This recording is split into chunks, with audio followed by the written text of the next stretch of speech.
Hey everyone, welcome back to my channel, and today we're going to take a look at the Audible series. And for this week's unit, as you can see, is Feng, the Wind Panda.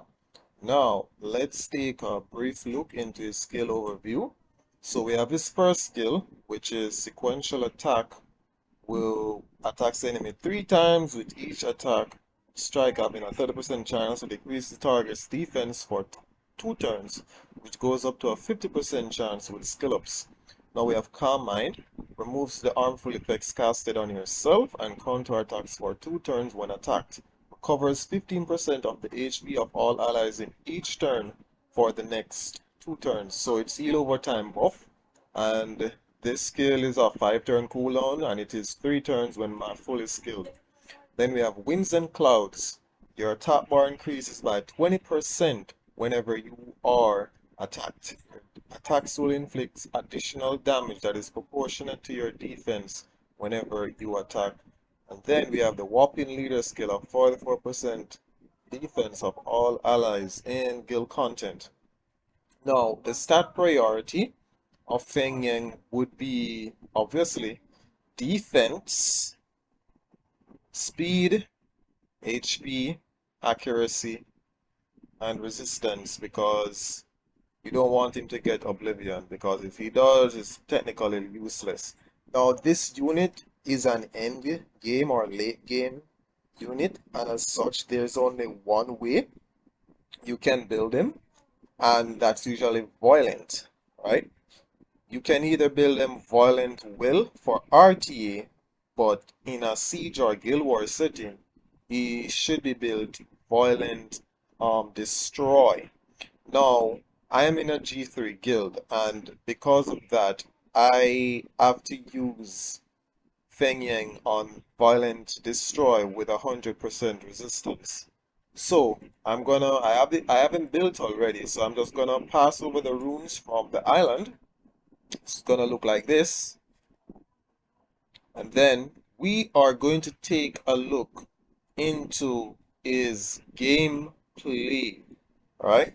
So no longer will I just talk about the units and their skill description and how they are built, but I'll also bring it into a real setting to show you what units are, how is he likely to perform in a guild scenario. Now, um, let's take for example this defense.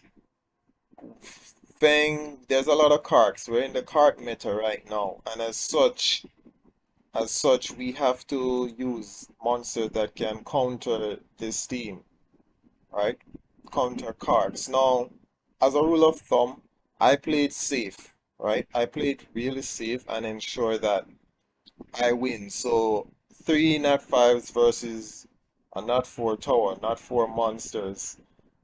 It's kind of oh well, we have got to make sure that you get the win, right? You can't afford to lose. So this is basically a overkill comp for this team, right?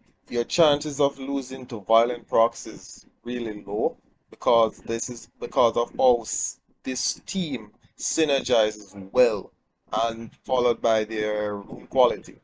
Now, the reason why I've chosen the water unicorn is because of this thing right here. She provides immunity. Wait, where's the transform button? Okay, here is it. She provides immunity, alright, which is good. And then we have this skill. Removes all harmful effects from all allies and increase their defense for 2 turns. So this is extremely viable for Wind Panda, because it does a lot of damage with defense, and that makes him even more tankier. Alright?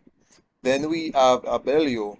If you guys would have watched the previous series on Abellio, you would have realized that he does more damage according to defense. So he's actually not defense build, which makes him do strong damage and keeps the team alive.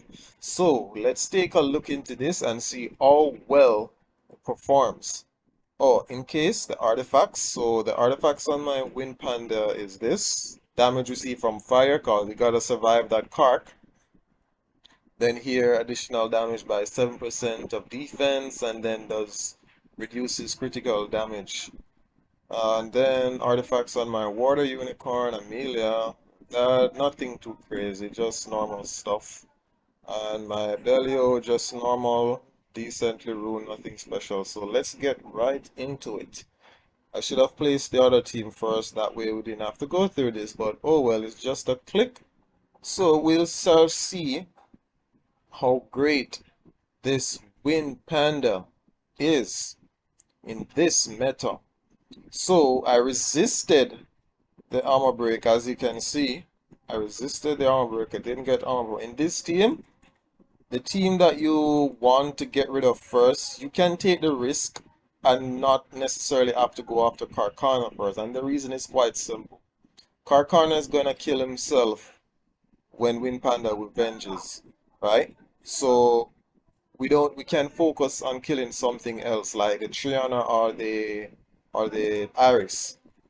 In this case, I usually just go after the guy that gets the armor break for some reason, like this one. It's easier to drop.